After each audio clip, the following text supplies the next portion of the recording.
1 in 409,600. That's a 0.00024% chance. This is one of, if not the rarest thing you can find in Pokemon Sword and Shield. And it's all because of this tiny little stamp underneath this cute little pink teacup. If you started a new game in Sword and Shield and caught every wild Sinistea you ran into for like 8 hours a day, 40 hours a week, a full-time job, it would take you somewhere around, 3-ish years to hit the rate for this stamped shiny. And even then, it's still not guaranteed you would even find one at all.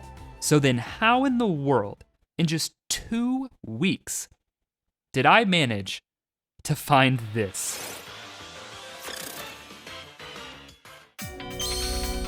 Well, I can tell you this, I didn't do it the old-fashioned way, and I'm definitely not the luckiest person on the planet. This is the story of how I found an authentic Shiny Sinistea.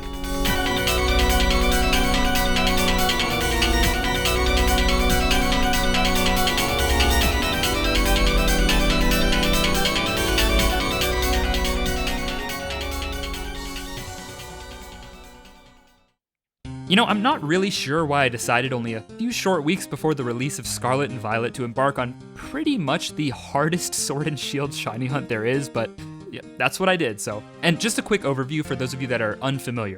This is a phony or fake Sinistea, and this is an antique or authentic Sinistea. So yeah, hopefully that clears things up.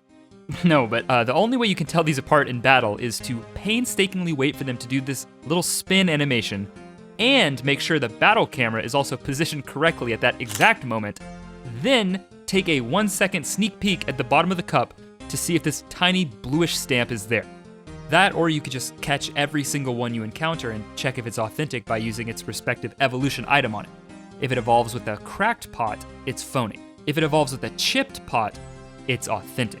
Now, like I said earlier, I didn't go about this whole endeavor the old-fashioned way. I mean, you definitely can run into random Sinesteas all day and hope for the best, but for me personally, I'd like to shave off a few years of the authentic shiny hunt if possible. And at this point, Pokemon Scarlet and Violet are only weeks away. In fact, the games are probably even out by the time you're watching this. And speaking of that, I'm gonna be making a ton of Scarlet and Violet content, so if you're playing too, then you should subscribe, it'll be fun. Also, Sprigatito game, baby, woo! But the point is, I didn't have a lot of time. I needed a way to hunt for this thing as fast as possible in the next 2 weeks.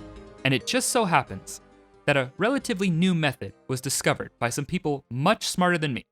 And that method is the T-Smash method.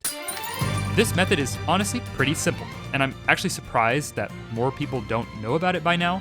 It basically allows you to take what was once a 1 in 400,000 whatever odds hunt into a much more reasonable 1 in 8,000-ish hunt. And the odds only improve even more with the shiny charm, which I had. Now, it still takes some time to set up, and the process is not really quick, so you're still looking at a pretty grueling shiny hunt that is not ideal for the casual player, but it's way more accessible to those willing to take on the challenge without aging freaking 3 years in the process. Basically, the whole entire hunt revolves around one specific Sword and Shield mechanic that wasn't particularly well understood until semi-recently. What actually happens after you knock out a wild Pokemon, and in this case, an overworld Pokemon?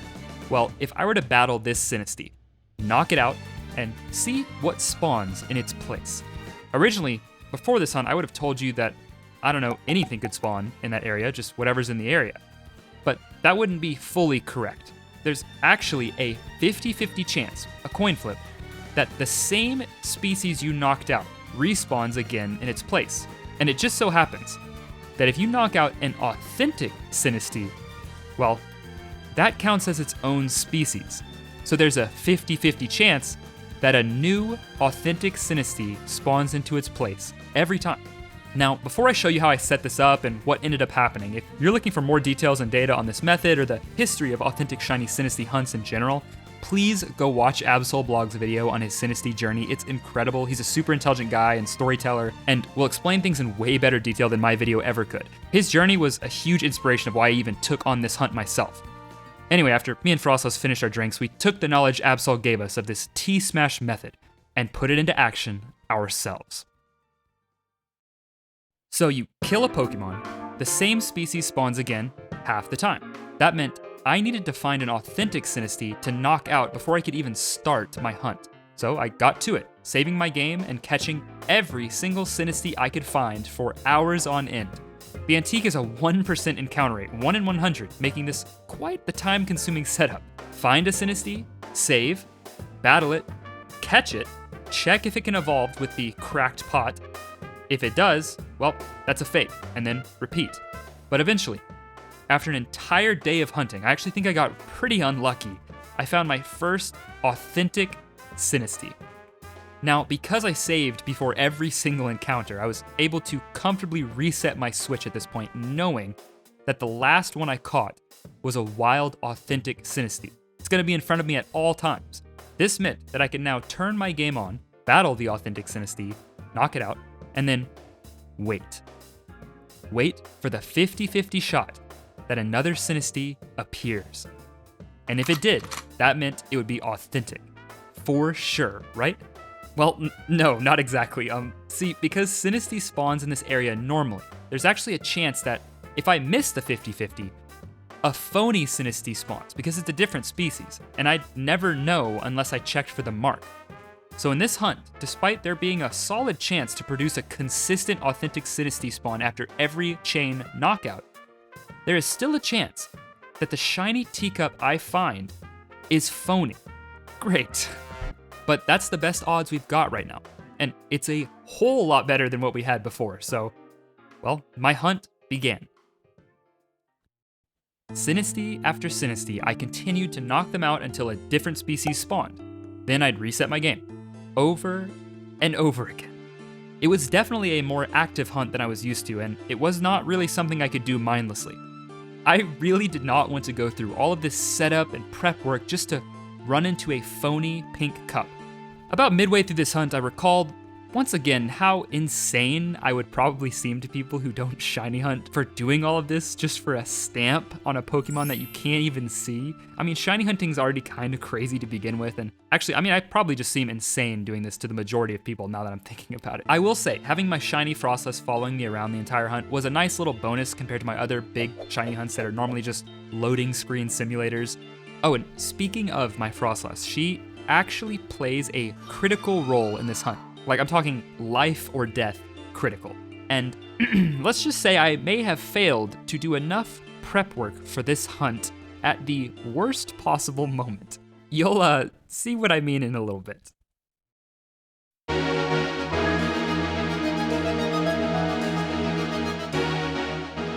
I swear it's always when you least expect it. Every single time. Way too many encounters later, I stumbled upon this. My first shiny Sinistea ever. The classic shiny panic sweats kicked in, and I barely remembered to hold the home button to capture the 30-second clip on my Switch. I was panicking so much. Was it authentic? What do I even do right now? Am I forgetting anything? My brain started to spin, and I waited and waited for the cup itself to spin to see if this thing was actually a real, authentic shiny Sinistea. Except this time I'd actually forgotten something extremely important about this hunt.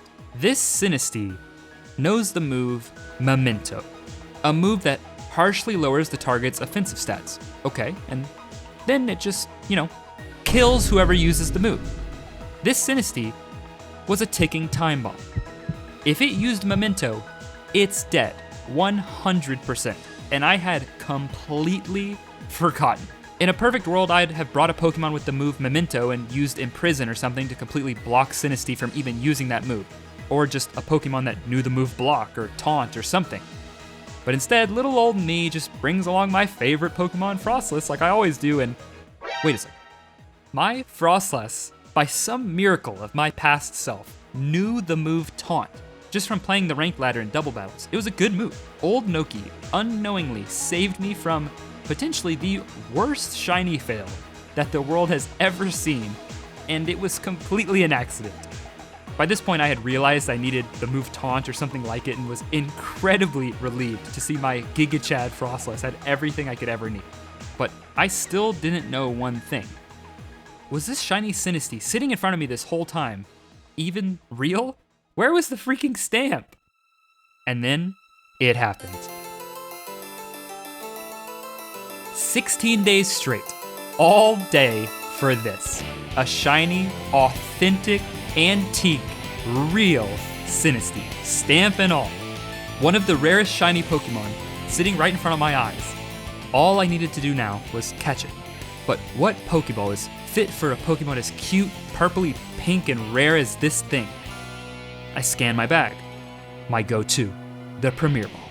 It looks nice, really nice. But I wonder, wait a second. Purple, it matches. This isn't BDSP. I actually have Master Balls in this game. In the 3 years this game has even been out, I've never thrown a single one. This is my final shiny hunt of Generation 8.